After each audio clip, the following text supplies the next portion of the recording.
Kepercayaan kita adalah bahawa Al-Quran adalah kesastraan yang paling terunggul di dunia. Berbanding dengan bahasa apa-apa pun, Al-Quran adalah sastra paling utama. Tapi itu perkara subjektif kan? Jika anda pelajar sastra, saya rasa ini adalah sekolah sains. Tapi sastra bukan objektif, itu adalah apa? Ia subjektif. Jika anda katakan itu cantik, saya katakan itu tak cantik. Betul. Anda suka puisi itu, saya tak suka puisi ini. Anda suka lagu ini, saya tak suka lagu tu. Jangan dengar lagu. Saya katakan, baiklah.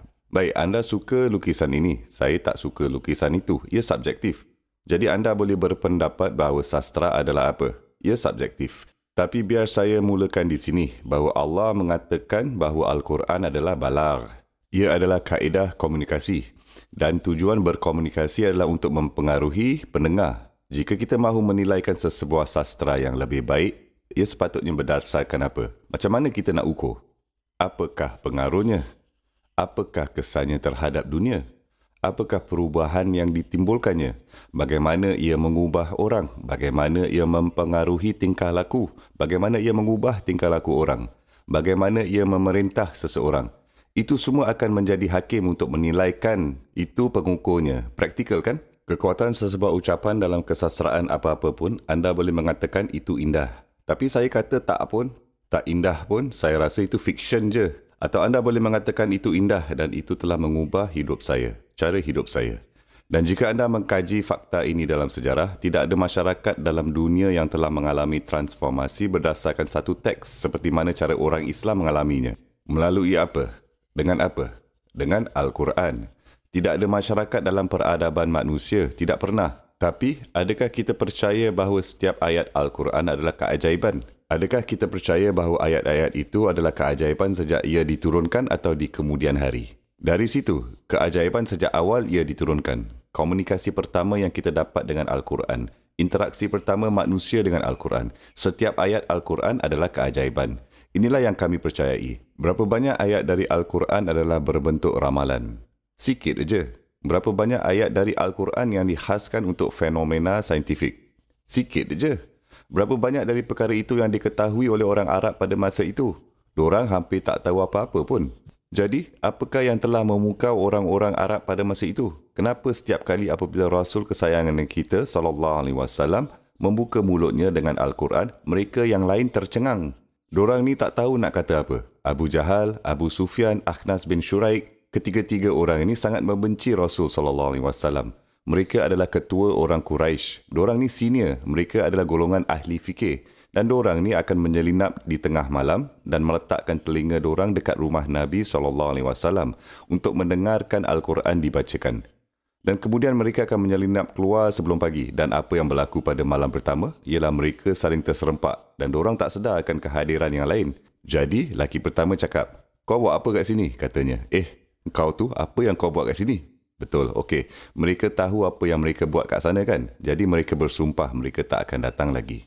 Tapi diorang datang lagi pada malam esoknya. Lagi diorang terserempak. Mereka bersumpah tidak akan kembali. Diorang pergi lagi malam ketiga. Diorang saling terserempak lagi dan di malam ketiga diorang bersumpah atas nama ibu diorang, nama Tuhan dan hidup mereka. Diorang tak akan datang lagi. Jadi mereka tak pergi lagi. Tapi Akhnas, dia ingin tahu. Dia pergi ke Abu Sufyan dan dia berkata kepadanya, "Kita ni telah dengar selama 3 malam. Apa pendapat kau? Adakah ini satu kebenaran?" Abu Sufyan berkata kepadanya. By the way, Abu Sufyan menjadi Muslim kemudiannya. Ini adalah cerita dari sirah awal. Abu Sufyan jawab, "Mestilah itu kebenaran. Apa lagi kot?" Okey, jom kita tanya Abu Jahal. Dia pun dengar juga kan? Jadi mereka berdua pergi dan mereka bercakap dengan Abu Jahal. "Apa pendapat kau, Abu Jahal?" "Memanglah itu kebenaran." Abu Jahal kata memanglah itu kebenaran. Tetapi kemudian dia menjelaskan, "Kamu tengok ni, kita Banu Amir dan dia Banu Hashim." Tu dia.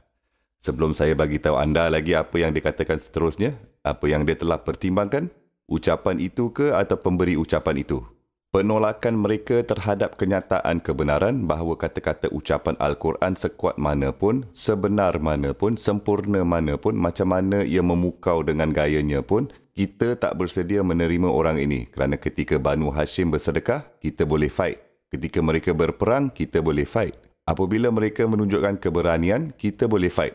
Tapi apabila salah satu dari mereka muncul dengan kata-kata ucapan ini, kita tak akan boleh fight dan ini akan menjadikan mereka kuat dan akan menang selama-lamanya. Kita tak boleh biarkan perkara itu terjadi. So itulah sebabnya, subhanallah. Ini adalah sejarah yang unik. Bahkan mereka yang membenci Al-Quran telah terpesona oleh Al-Quran. Al-Quran adalah sastra yang luar biasa, menakjubkan dan memukau. Anda tidak pernah membaca apa-apa dalam hidup anda yang akan hampir memberi kesan, bukan hanya dari sudut agama tetapi dari sudut psikologi.